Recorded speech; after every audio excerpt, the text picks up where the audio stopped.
Boa noite para a turma da leitura da quinta-feira à noite. Aqui, ó, dos quatro segredos sagrados. Esse livro aqui maravilhoso para o amor e a prosperidade. Um guia para viver em um belo estado de ser, escrito por Preta Di e Krishna Di. E para você que já está acompanhando a leitura do livro, seja bem-vinda, seja bem-vindo.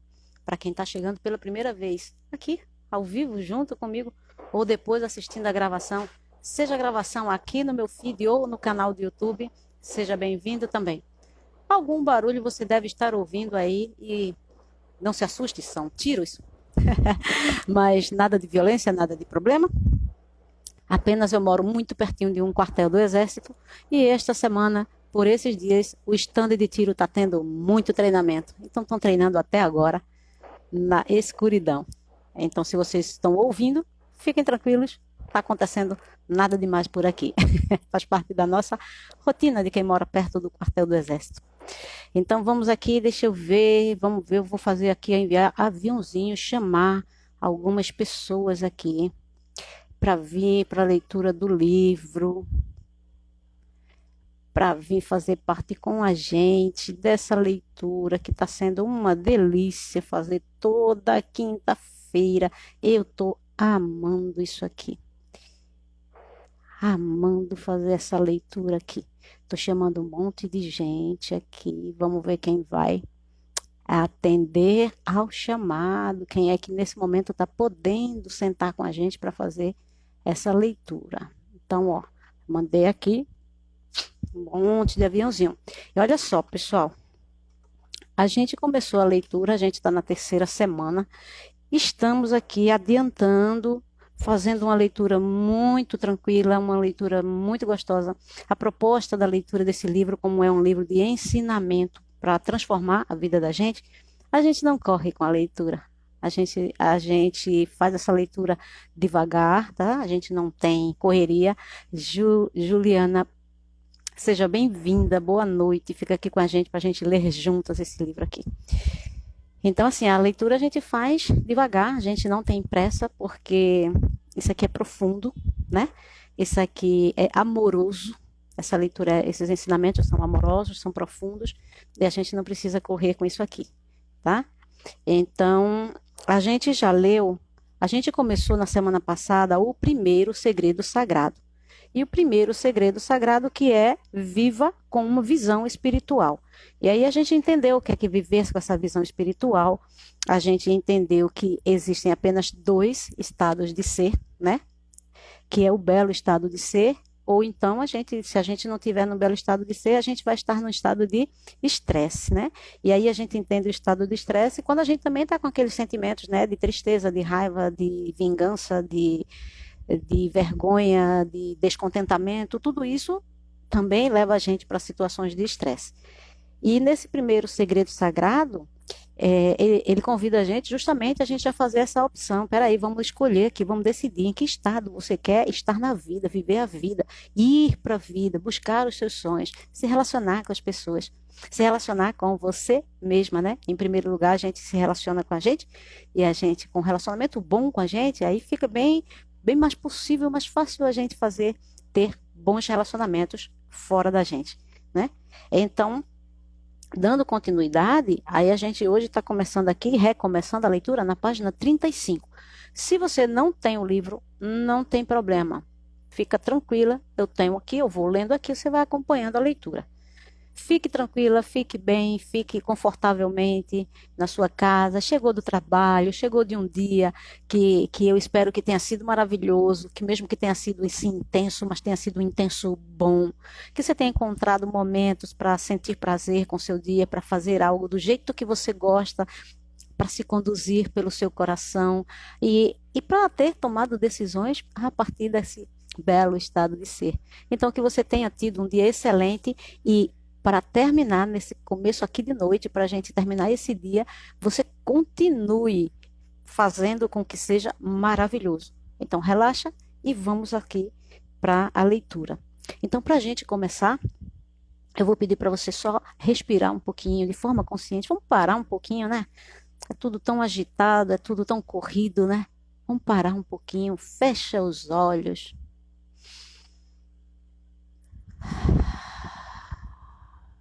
Faz uma inspiração profunda, lenta, consciente, amorosa com você mesma.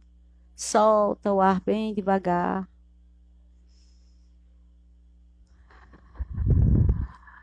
Aproveita esse momento de conexão com a tua respiração. Eu sei, tem muitas coisas para fazer, muitas coisas acontecendo, mas deixa um pouquinho de lado, só agora, só por essa 1 hora que a gente vai estar aqui, é tão rápido.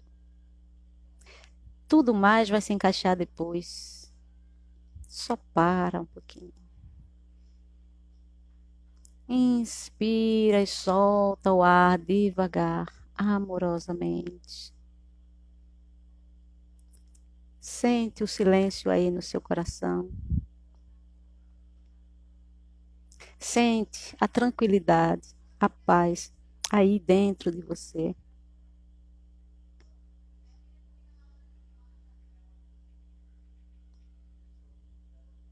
Fica aqui no momento presente. E nesse estado de presença, eu vou colocar minhas mãos em cima deste livro. E você coloca as mãos no seu coração ou na sua cabeça, na sua mente.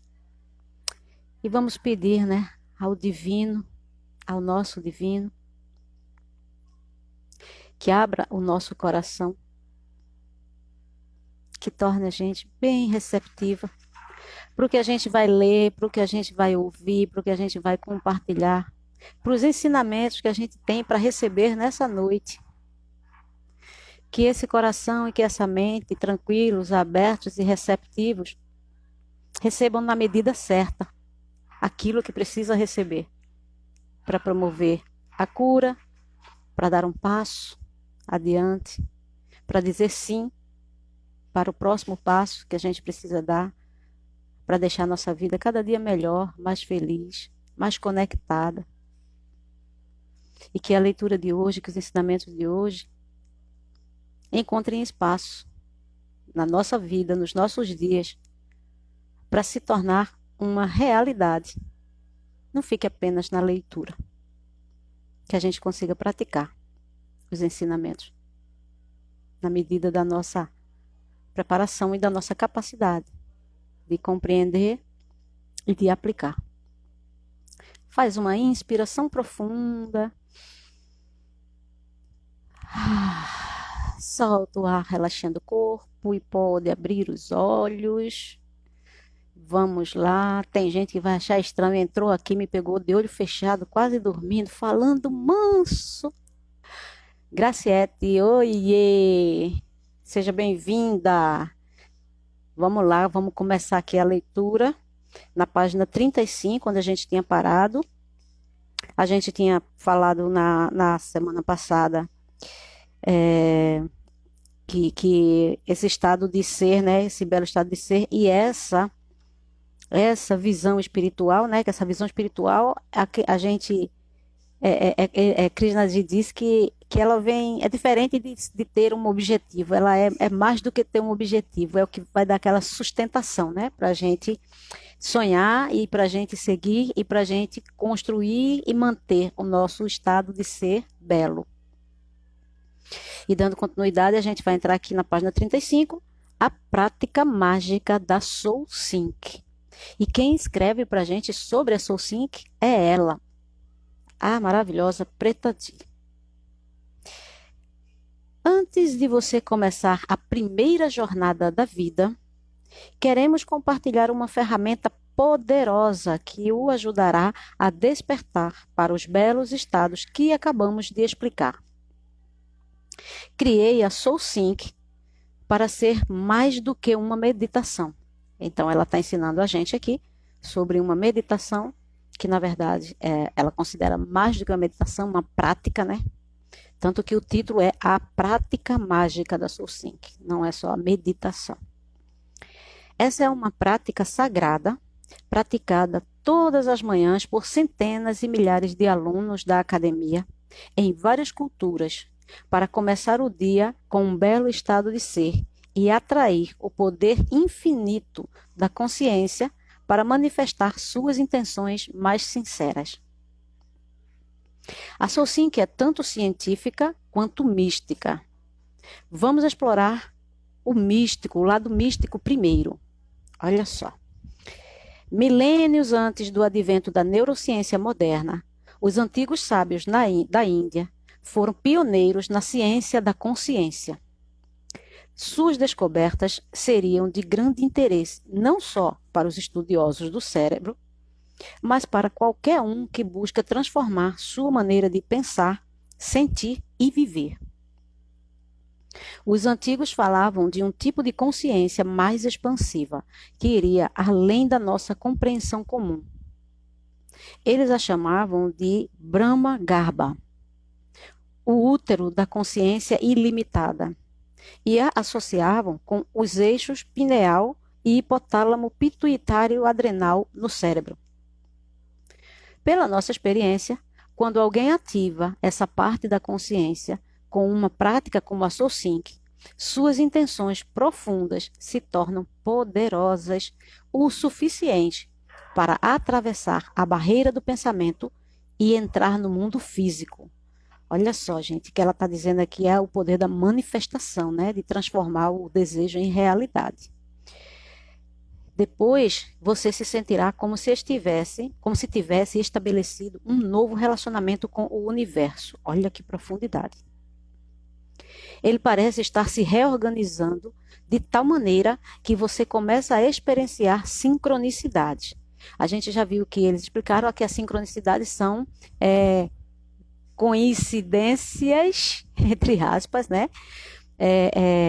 Que vem com total alinhamento com aquilo que você está querendo manifestar, pela sua conexão. Coisas começam a acontecer que começam a ser sinais que te conduzem, né? Para você seguir em frente, para você ir adiante ou para você mudar a rota, né? A vida toma rumos milagrosos e segue na direção de um destino magnífico. Independentemente de seu objeto de ser segurança financeira, um relacionamento amoroso, uma carreira gratificante, uma vida espiritual mais aprofundada ou uma conexão com o universo, você poderá usar essa prática como uma base para criar a mágica. Aqui vão as etapas da Soul Sync. Olha só, ela vai ensinar para a gente quais são as etapas dessa prática. E essa prática ela é composta por 6 etapas.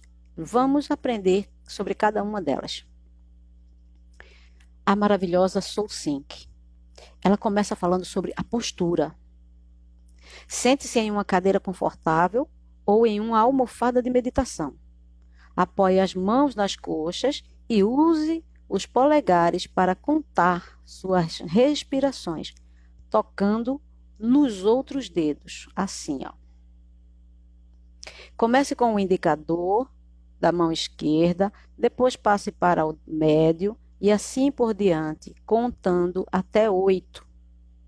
Se estiver meditando com uma criança, pode diminuir essa contagem para 4, tá? Se a gente pegar nossos pequenos amados e começar a ensinar isso cedo para eles. Como funciona? Quando praticamos a Soul Sync, silenciamos a atividade química que ativa conflitos, nos movendo para um belo estado de relaxamento e calma. Primeira etapa. Comece inspirando profundamente e expirando devagar 8 vezes. Aí ela ensinou que a gente faz essa contagem nos nossos dedos, né? Quando a gente faz essa postura, que foi a primeira coisa que é ensinada, a gente coloca as mãos assim, ó, viradas para cima na perna da gente, na coxa, e essa contagem a gente faz simultaneamente com as 2 mãos, tá? A gente vai contando, aí vai contar 4, né? E depois vai contar mais 4, fechar 8 ciclos. E para as crianças, 4 ciclos são suficientes, né? Então, comece inspirando profundamente e expirando devagar 8 vezes. Enquanto estiver passando de uma respiração para a próxima, use os dedos para contar. É natural perder a concentração com frequência. Apenas retome o foco e continue a contar a partir do momento em que se distraiu. Quando você terminar a primeira etapa, seu sistema nervoso parasimpático estará completamente ativo. Esse tipo de respiração ativa o longo e sinuoso nervo vago, que sai do seu cérebro e interage com o coração, os pulmões e com o aparelho digestivo. A ativação do nervo vago faz com que todo o sistema nervoso autônomo se acalme. Seus batimentos cardíacos vão diminuir e a pressão sanguínea se tornará mais equilibrada. Até seu sistema digestivo reagirá de modo positivo. De acordo com o Dr. Andrew e Mark Robert Waldman, esse movimento repetitivo, consciente de nossas mãos, também estimula o centro de coordenação motora cerebral, aumentando a eficiência do cérebro por inteiro. Ele facilita a formação de lembranças e a recuperação de memórias. Vejam como é poderoso isso aqui. Estamos na primeira etapa. Vamos ver agora a segunda etapa. Na segunda etapa, você inspira profundamente e, enquanto expira, você emite o som de uma abelha em um tom grave. Solte o zumbido pelo tempo que for confortável para você e concentre-se totalmente no som. Isso aumentará o seu relaxamento. Não force a respiração até perder o fôlego. Mais uma vez, repita as 8 respirações completas. E essa parte da SOSYNC, ela melhora a qualidade do sono e acalma a pressão sanguínea. Então, nessa parte aqui do zumbido da abelha, é mais ou menos assim, ó. Inspira, eu vou fazer aqui a inspiração e como é esse som do zumbido.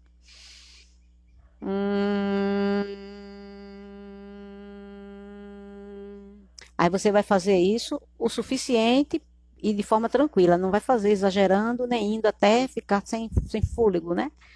Agora emite com uma pressãozinha que você sente, uma vibraçãozinha na sua garganta, você sente a vibraçãozinha também na sua cabeça. Para não fazer muito fraquinho e não ter muito efeito. Então faz dessa maneira. Terceira etapa. Observe a pausa entre a inspiração e a expiração, por 8 ciclos de respiração. Quando inspiramos e expiramos, um intervalo natural ocorre após cada inspiração e um pouco antes da expiração começar. Observe o intervalo. Isso pode ser um pouco difícil, porém, quando você começar a perceber essa pausa, vai sentir seus pensamentos se tornando mais lentos. Não tente forçar o intervalo, segurar a respiração ou exagerar os movimentos. A respiração deve ser natural e tranquila. Então você vê que a gente não força. Oi, Irani, seja bem-vinda, meu amor, boa noite. Você vê, a gente não força essa respiração, a gente aqui está como observador do que está ocorrendo, dessa pausa diminuta, quase que imperceptível, que a gente tem que estar concentrada para poder perceber.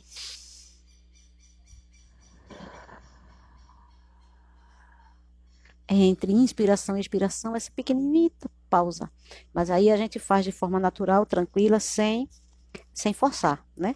Essa foi a terceira etapa. Também a gente conta 8 ciclos. Quarta etapa. Leve sua meditação além da calma e passe para a expansão. Esse é um momento muito mágico, né? Porque você já atingiu aqui aquela frequência baixa, já controlou respiração, batimento cardíaco, já está pronta, expandindo mesmo, atingindo já o momento de expansão da sua consciência. E aí ela diz, ó, que agora você vai passar para a expansão. Nas próximas 8 respirações, inspire e expire enquanto canta mentalmente Aham. Aham significa eu sou ou eu sou com a consciência ilimitada. No antigo idioma em sânscrito, tá? Sânscrito. Então você vai e Aham. Inspira, expira naturalmente e conta Aham, Aham. Na quinta etapa, você imagina ou sinta o seu corpo se transformando em luz. Imagina o chão, a mesa, as pessoas ao seu redor, tudo se expandindo em um único campo de energia. Nesse campo de consciência, tudo está conectado. Não há objetos separados, pessoas separadas. Tudo está conectado. Você, todas as pessoas que já encontrou ou conheceu, todas as espécies de plantas ou animais que já existiram, todos os seus sonhos e esperanças, tudo que você já viu, sentiu, ouviu ou conheceu, tudo que você já pensou ou concebeu, tudo existe como um campo unitário de consciência. Não há separação nem divisão. Nesse campo, o imaginário e a matéria são apenas um. O desejo e a realidade são apenas um. Aí vai para a sexta etapa. Depois de mergulhar nessa expansão de luz infinita, comece a sentir ou imaginar seu desejo mais profundo como se estivesse acontecendo agora. Vamos supor, por exemplo, que o desejo seja curar seu relacionamento com um ente querido. Nessa fase, sinta e imagine a alegria de um relacionamento transformado, a alegria que o relacionamento transformado faria a vocês dois. Ou se seu sonho for começar uma nova carreira, veja e sinta a si mesmo nesse papel. Vivencie o estado em que você estaria ao realizar esse sonho. Passe alguns instantes nesse espaço. Abra seus olhos e siga com o seu dia quando estiver pronto. Aí ela aqui fala sobre qual é o melhor momento do dia para praticar a Soul Sync. Muitas pessoas praticam a Soul Sync assim que acordam, mas ela pode ser feita em qualquer momento. Alguns executam pouco antes de tomarem uma decisão importante. Outros, quando precisam relaxar e acalmar após um dia cansativo, ou quando estão muito agitados. Você pode praticar por conta própria ou em grupo. Algumas organizações reservam o horário da manhã para a prática, a fim de se acalmarem antes de começar o dia. Então você vê que você pode fazer a qualquer horário, para começar bem o seu dia, para já dar um rumo para ele, já dar um destino para ele, né?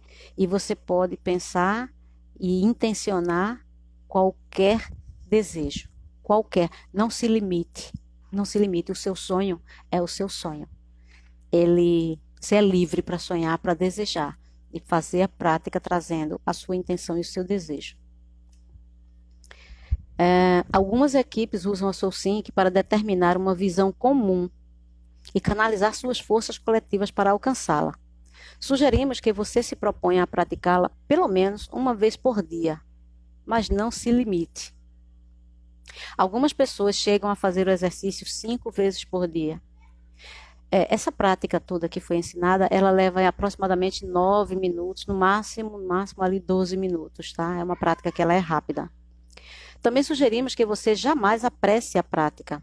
É algo que demora cerca de 9 minutos, mas deixará o seu dia inteiro com um clima mágico.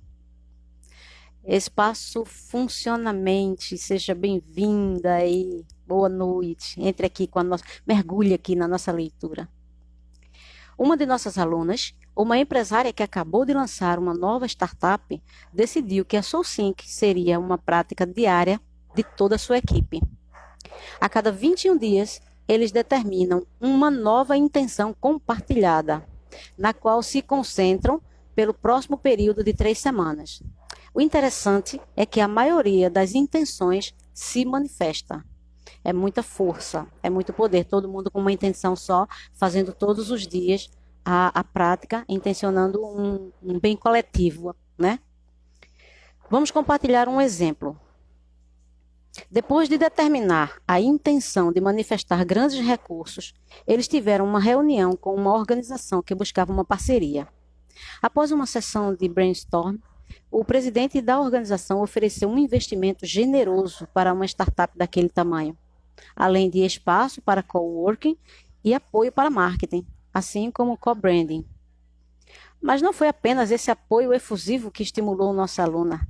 A experiência a ajudou a compreender o poder de uma consciência transformada e o tremendo impacto que ela pode ter no mundo dos negócios. Abra aspas. Foi inacreditável ver aquela pessoa olhando nos meus olhos de um nível superior e receber tudo o que estávamos pedindo, contou ela. Foi maravilhoso testemunhar a manifestação de uma intenção tão específica e clara, de um jeito tão óbvio e exato, porque foi assim que pedi. Essa é apenas uma das muitas histórias de sincronicidades que escutamos todos os dias dos praticantes da SoulSync. Vamos voltar para essa prática no fim de cada jornada da vida para demonstrar como ela pode ser adaptada para superar desafios e estabelecer intenções poderosas. Agora chegou a hora de você embarcar na primeira dessas jornadas. Para um guia em áudio em inglês, a maravilhosa SoulSync guiada por Preta Di.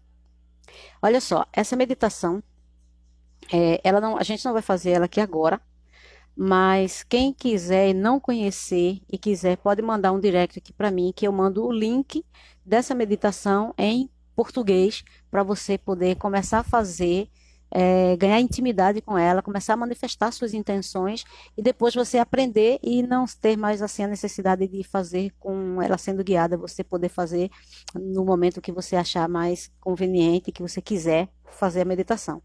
Então, me peçam, quem tiver interesse. Inclusive, a gente fez outro dia aqui uma sequência de 7 dias e eu tenho elas gravadas aqui no meu feed.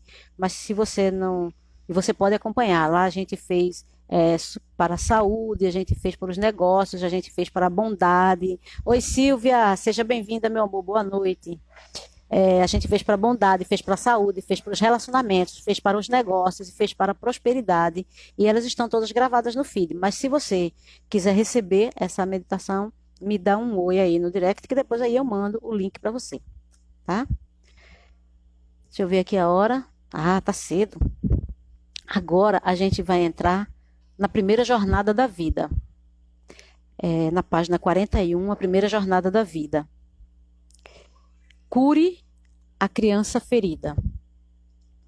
Quem escreveu foi ele, foi Krishnadi. E diz assim. Beijo, Silvia. E diz assim. A maioria das pessoas vive com uma claustrofobia autoimposta. Talvez você mesma já tenha passado por esse sofrimento. É como se uma multidão tivesse aparecido na porta da sua casa e anunciado que daria uma festa. Mas, nesse caso, não é uma multidão qualquer. O grupo invadindo sua sala de estar inclui todos aqueles que já lhe fizeram mal, que lhe magoaram, que lhe fizeram sentir vergonha de ser você mesma.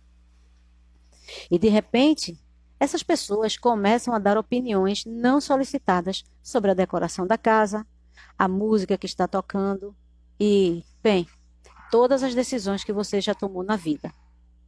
Elas são barulhentas, são críticas e não querem ir embora. Você faz de tudo para fugir da cacofonia de comentários maldosos. Mas é impossível ignorar essa gente, que, infelizmente, o vinho só tornou mais barulhenta. Quanto mais você pede para irem embora, mais barulhentas elas ficam.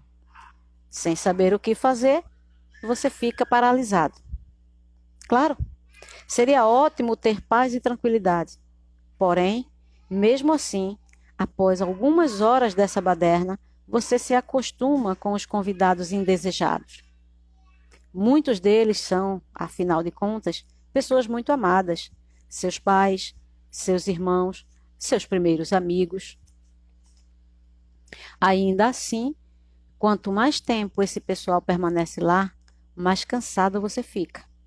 Começa a ser impossível distinguir as palavras, opiniões e ideias deles das suas próprias.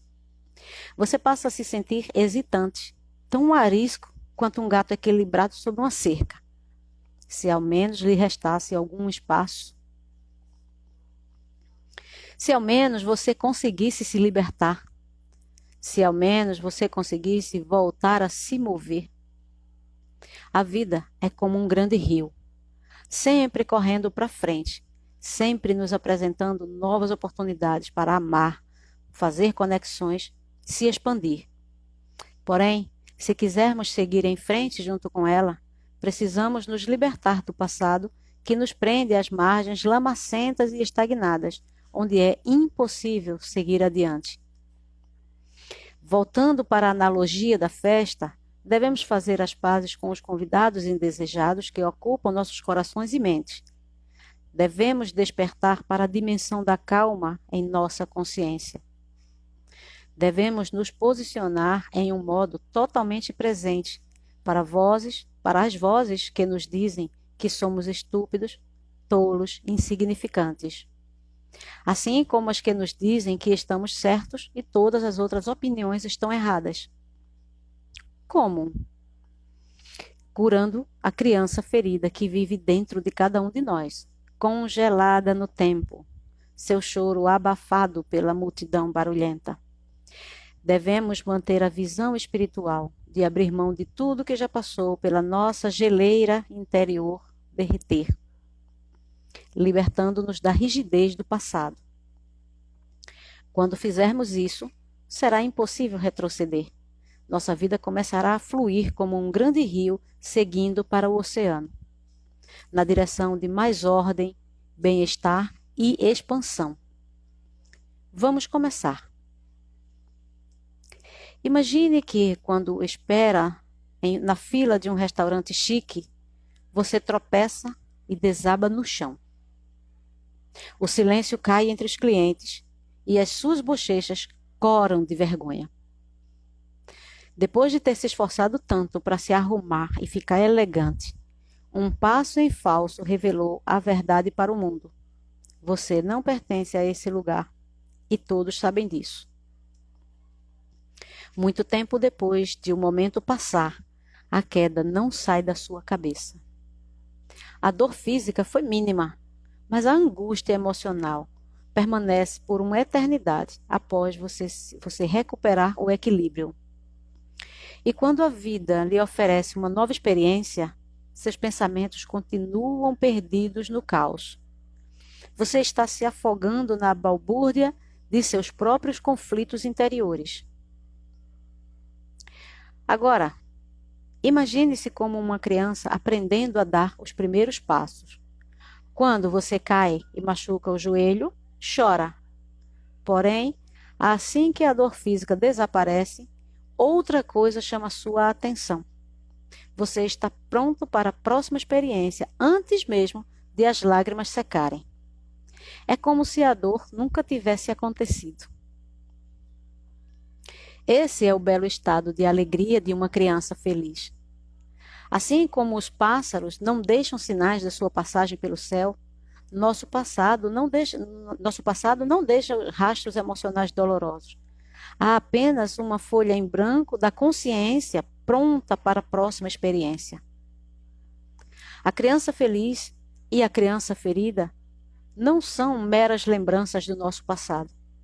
Elas são o belo estado de ser e de sofrimento que ainda experienciamos de maneira consciente ou não. Todos fomos crianças felizes em algum momento da vida. Todos estivemos em um estado livre de medo e infelicidade. Como criança feliz, você não teme cometer erros. Não está presa em um turbilhão de tristeza autocentrada. Seus sorrisos são mais radiantes, sua risada mais alegre, seu choro livre, e você ama profundamente. A vida parece menos complicada. Uma convicção tranquila sobre sua capacidade de criar um belo destino surge. Algo que não parecia de constante repetição ou afirmação de sua parte. O trabalho ou os relacionamentos não são mais encarados como hesitação ou indiferença. Essa criança feliz é animadoramente inocente e alegremente sincera. Há um vídeo popular no YouTube com mais de 114 milhões de visualizações de um garotinho e sua mãe conversando sobre o amor e biscoitos. O menino diz para a mãe que, apesar de amá-la, nem sempre gosta dela. Ele só gosta da mãe quando ela lhe dá biscoitos. Mesmo que fôssemos jovens demais para lembrar, todos fomos essa criança feliz. Todos existimos nesse estado simples. Gostamos de coisas que acreditamos trazer felicidade e desgostamos das coisas que acreditamos trazer sofrimento. No belo estado da criança feliz, não importa se os sentimentos são certos ou errados, eles são nossos. Eles são reais para nós. Como ainda não aprendemos a nos julgar por termos tais sentimentos, somos felizes. Então, o que faz o estado da criança feliz desaparecer? Como o estado da criança ferida ocupa o seu lugar? Bem, todos sabemos o que acontece depois que a criança feliz faz alguma observação sincera sobre o mundo. Os adultos riem da audácia inocente e um pai, tio ou tia bem intencionado comenta: meninos bonzinhos não se comportam assim. Meninos bonzinhos sempre amam os pais e também amam comer legumes e fazer o dever de casa. Quem não, né? Quem nunca? Eu vou parar só para fazer um adendozinho sobre essa parte que ele citou aqui da criança, né, com a mãe e com os biscoitos, né? É bem interessante esse vídeo, porque ele era pequenininho e ele falou isso para a mãe dele, né, que amava a mãe dele, mas gostava mais dela quando ela dava biscoitos. E depois que esse menino estava já crescidinho, já estava maior ali, com seus 9 anos, 10 anos, a mãe tinha guardado esse vídeo e chamou ele para mostrar, né? Chamou ele para mostrar o vídeo. E quando ele viu o vídeo, ele ficou com vergonha. Ele ficou com vergonha daquela criança que tinha sido tão pura, tão ingênua, tão sincera. E ele ficou com vergonha porque aí a mãe dele perguntou: você ainda diria isso para mim, né? Aí ele: não, de jeito nenhum, que eu não diria mais isso para você. Ele ficou envergonhado, né? E aí é como ele está trazendo aqui, que a criança, enquanto está ali feliz, a criança feliz, ela é pura, ela é inocente, ela é sincera e ela se relaciona bem com os sentimentos dela, né? E a gente adulto diz o quê? Mas menina, criança diz cada coisa, né?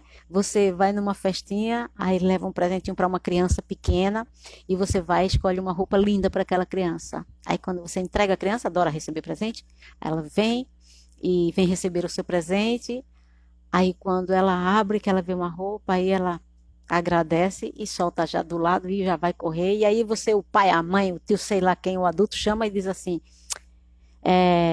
mas você, fale para ela, você gostou do presente? Fale que você gostou do presente, né? Mas a criança é tão pura, tão sincera, que se ela não gostou, ela esperava um brinquedo e veio a roupa, ela tá frustrada ali, ela assume aquilo ali. Ela diz: ah, eu preferia um brinquedo. Ah, eu gostei, mas eu queria um brinquedo.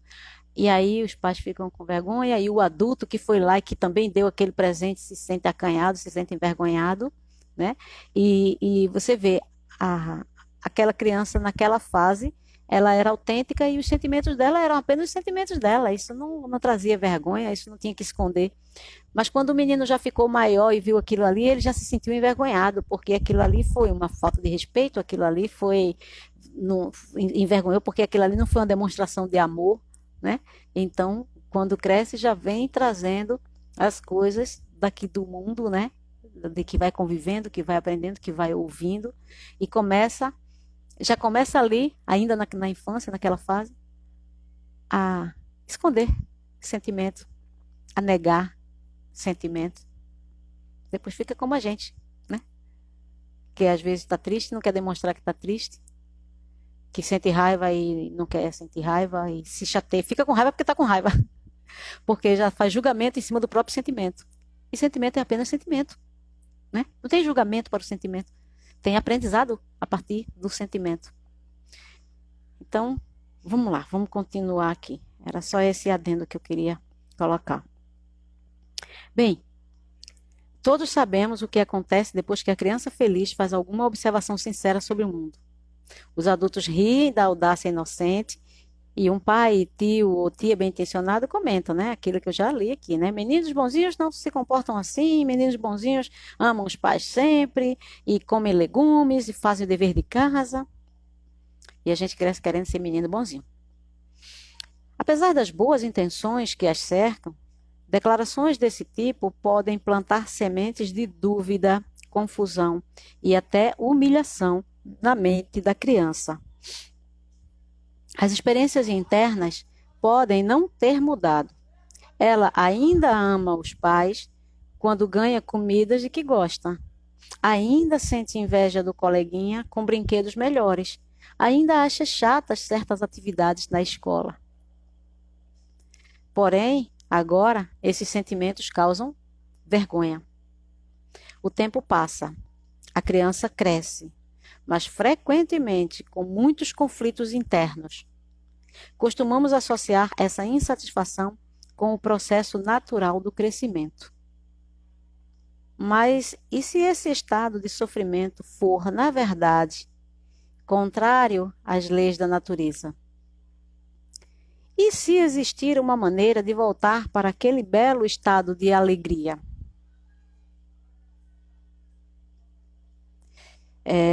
Temos aqui mais 10 minutinhos. Qual é a sua verdadeira natureza? Vamos compartilhar uma fábula dos Upanishads, uma série de antigos escritos indianos que oferecem grande sabedoria sobre a vida e a espiritualidade. Vamos lá, vamos ouvir aqui esse compartilhar dessa fábula.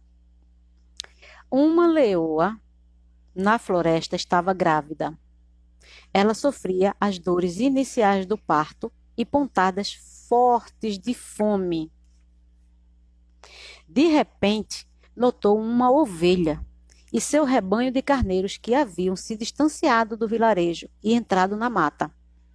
Faminta, a leoa pulou para abocanhá-los. Porém, segundos depois, deu à luz o seu filhote e morreu. E ele cresceu entre o rebanho, acreditando ser uma ovelha também, balindo e comendo grama, como todos os outros. Olha só, o leãozinho, né? O leãozinho que cresceu lá junto com as ovelhas. Desengonçado e inábil, o jovem leão se esforçava para imitar os irmãos.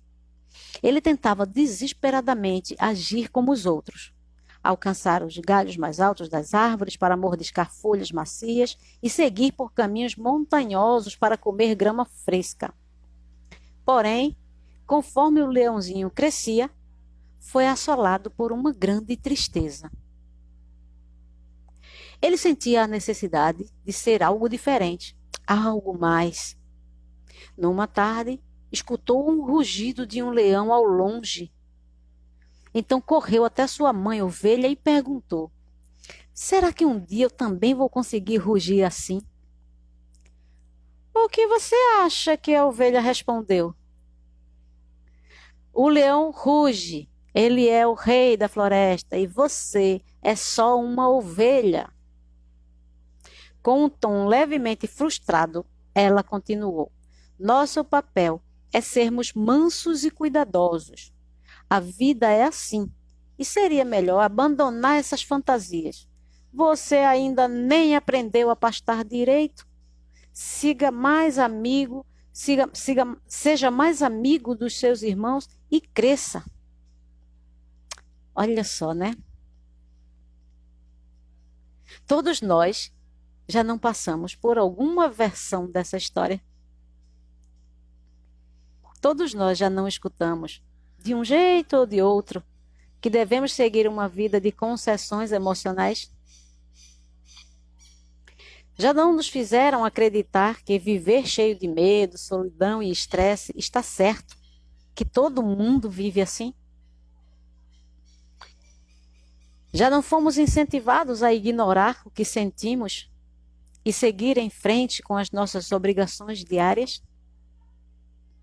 De todas as experiências emocionais que tivemos na infância, a que mais impactou o nosso senso de identidade foi nosso relacionamento com os nossos pais, ou com as pessoas que ocupavam esse papel.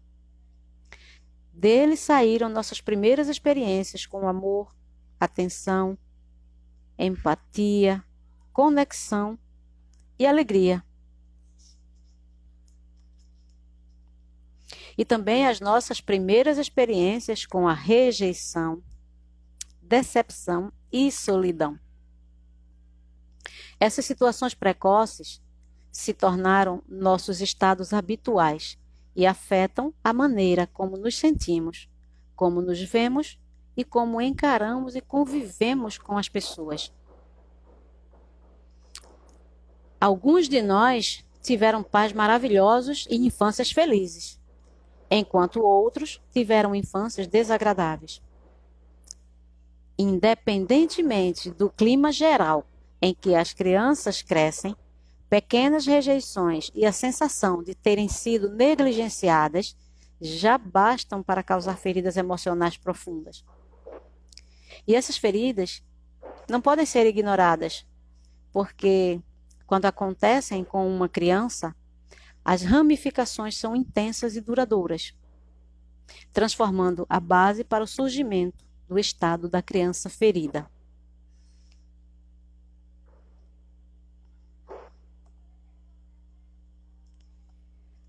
Às vezes, menosprezamos as raivas ou mágoas infantis como uma tolice, algo irrelevante para a nossa vida atual. Porque acreditamos sermos diferentes agora, versões modificadas de nós mesmos, indivíduos independentes, fortes e responsáveis.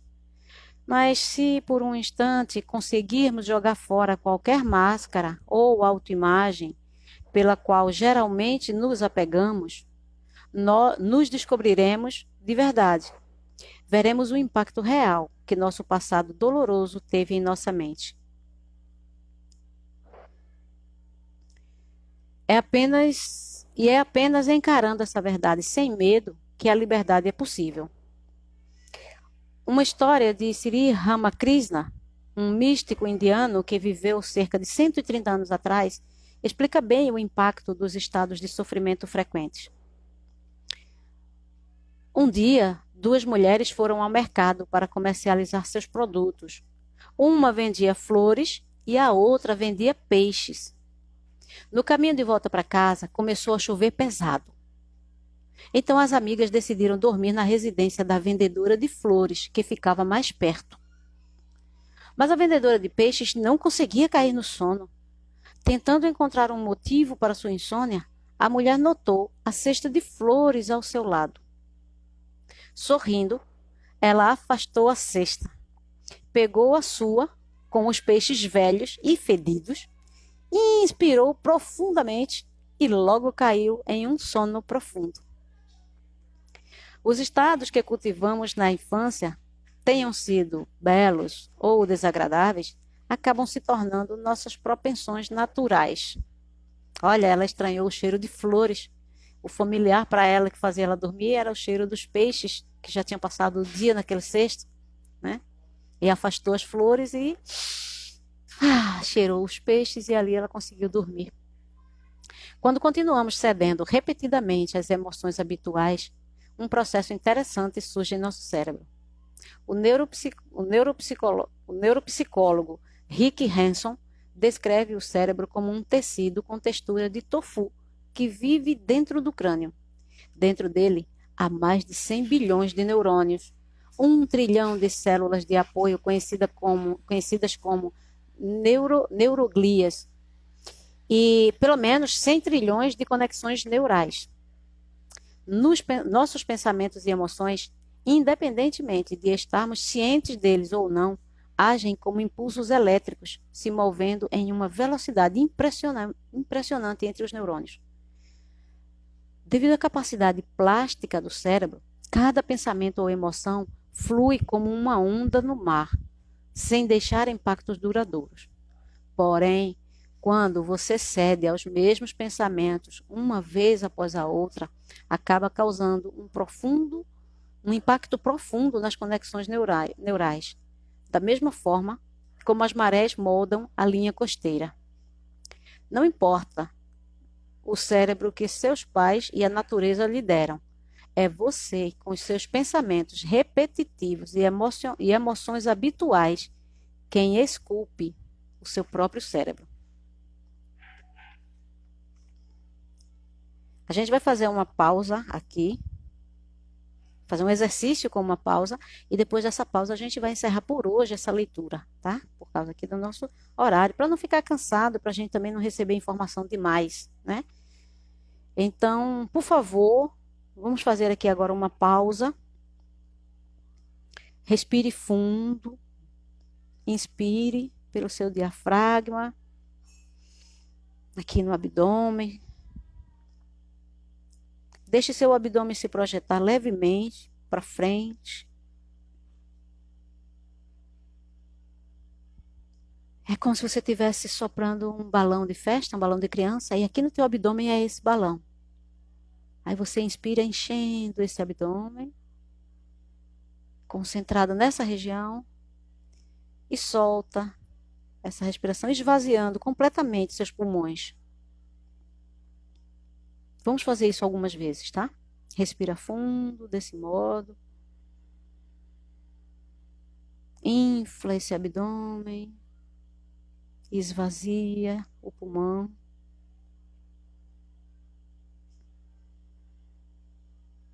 Isso, mais uma vez.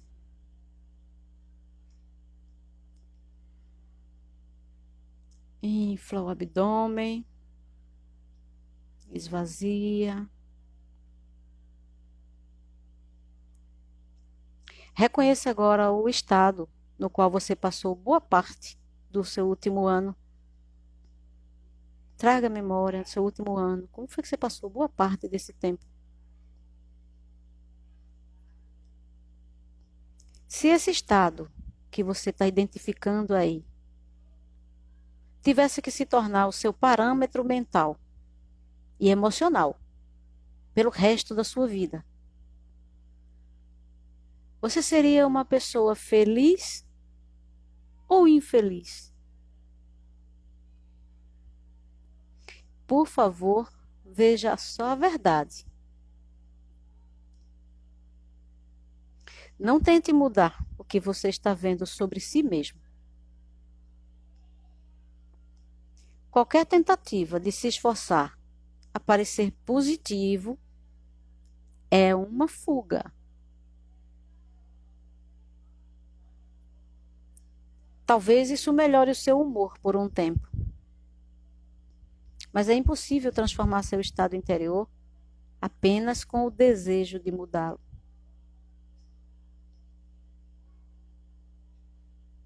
A transformação verdadeira só acontece quando você gradualmente incentiva o seu cérebro a entrar em um estado de observação.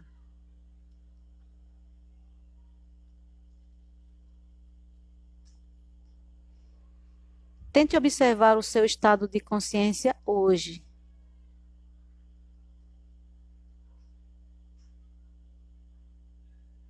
Com que frequência você se sente estressado, deixando de lado os belos estados de calma e de alegria?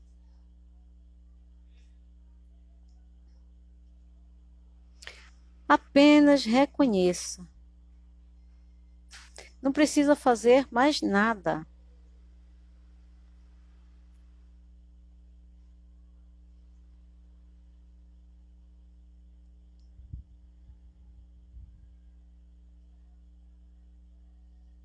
Vamos tomar uma inspiração profunda, lenta.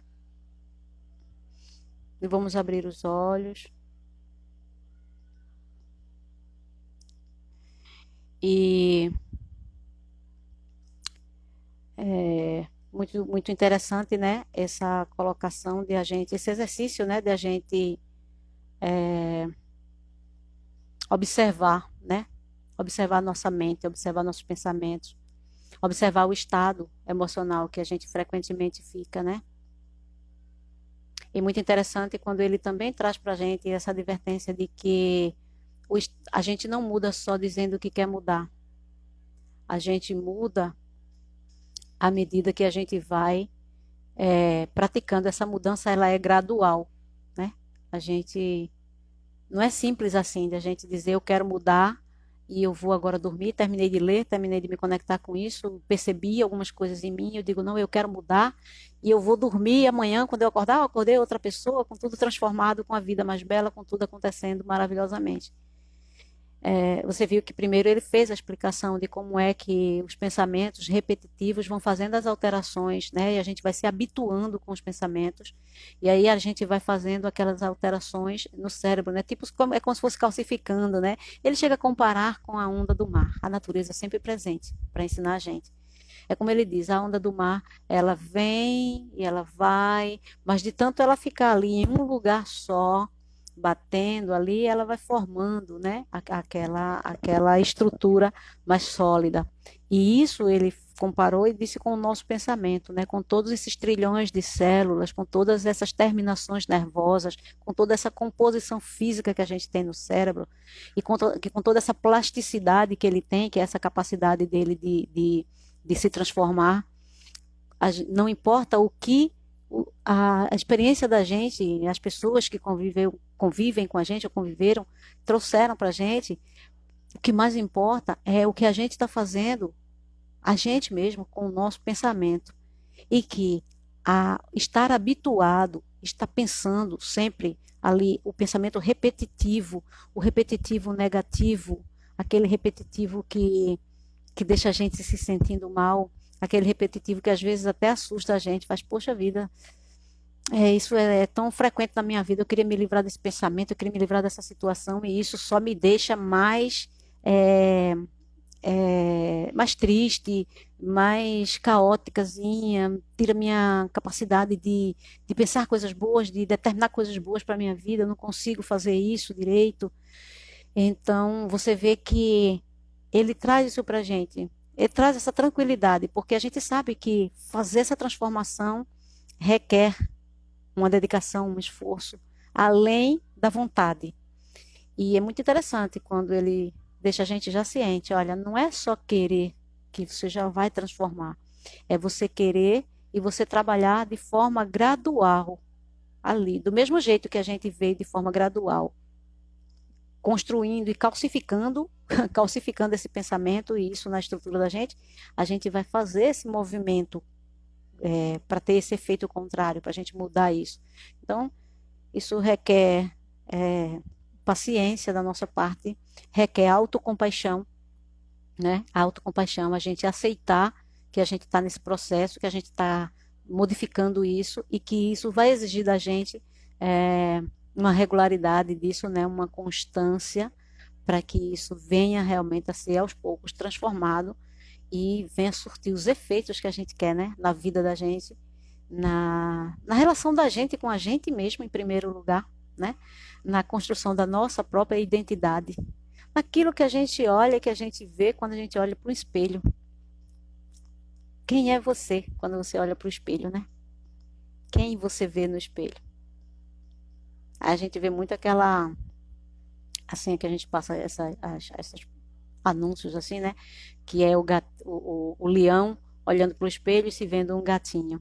Não que um gatinho não seja uma coisa maravilhosa, mas a gente sabe que o arquétipo, né, do leão que é o rei da selva, do leão que é toda aquela potência, né, que impõe por natureza a figura do leão. E a gente sabe que a figura do gatinho, nesse exemplo, ela está colocando aquela coisa mais humilde, aquela coisa mais simples, aquela coisa menos potente. O gatinho ninguém tem. O gatinho só faz miau. É bem fofo. Mas o leão, quando abre a boca dele, faz ele espanta, bota todo mundo para correr. E ali a gente vê aquelas cenas do espelho, né? O leão olhando para o espelho e vendo um gatinho. Então, como é que a gente olha para o espelho? Quem é que a gente vê do outro lado do espelho, né? Como é que a gente se vê do outro lado do espelho? Deixa quem está falando que vê algo da gente. A gente já viu aqui também na passagem de hoje da leitura, no exemplo da ovelha e da leoa, né? Que como a natureza daquele leãozinho era da natureza dele, era a natureza dos leões. Tanto que ele ficou ali, naquela coisa, nossa, por que é que isso para mim é difícil? Por que é que eles conseguem tão bem fazer, comer grama, andar na montanha? E para mim é outra história. Eles sobem e pegam as folhas nos galhos altos, isso para mim é um desafio e tal.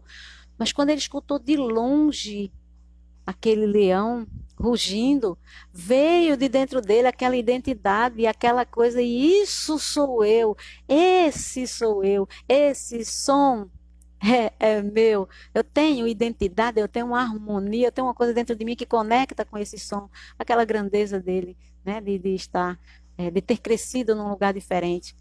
Mas você vê que a mamãe já vai lá e já diz para ele: para com isso, você não é nada, né?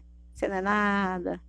E ele escutou aquele você não é nada e, nossa, né? Agora é minha mãe que está falando, então eu acredito, né? Que eu não sou nada. É, quem sou eu para rugir daquele jeito, né? Então, essa é a, os aprendizados que a gente tem para hoje, que é muita coisa, né? Muita coisa essa leitura trouxe. Talvez você precise escutar mais um pouquinho vou voltar aqui, ouvir. Eu vou botar também no canal do YouTube. No YouTube você encontra como Neide Clemente Magro Possível. Você vai encontrar lá. E lá tem a playlistzinha onde eu estou colocando as leituras, tá? Se você não quiser depois ficar procurando aqui, você vai lá e você vai encontrar. Marisol, seja bem-vinda. Bom estar aí também. Então, para hoje, essa é a nossa leitura. Paramos aqui na página 48 e na próxima quinta-feira, 19 horas, a gente vai sentar aqui, a gente vai continuar estudando a criança ferida e aí a gente vai para entrar numa nova perspectiva que serão as reações da criança ferida. Imperdível, tá? Imperdível. Então eu espero você. Convide outras pessoas. Manda, daqui a pouco eu vou descer aqui para o fim dessa live.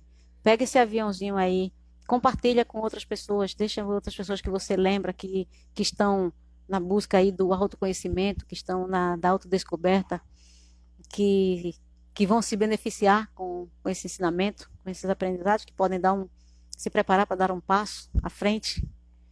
E vamos nós aprendendo todo mundo junto, tá bom? Onde tem um grupo, onde tem várias pessoas com a mesma intenção, caminhando juntas aqui, a tendência é que a gente vá mais longe. Roseli, beijo grande. Você entrou só para receber o meu beijo. Eu tô ligada em você. A gente está terminando aqui agora, mas eu vou descer essa live daqui a pouco. Você pode assistir ela, tá certo? E faz bom proveito, tá bom? Foi bom ter você aqui, nem que fosse por esse minutinho. Vou te mandar esse beijo e esse abraço, tá bom, meu amor? Durmam bem, aproveitem o resto da noite e sejam felizes. Escolham. Beijo, minha gente. Fiquem com Deus.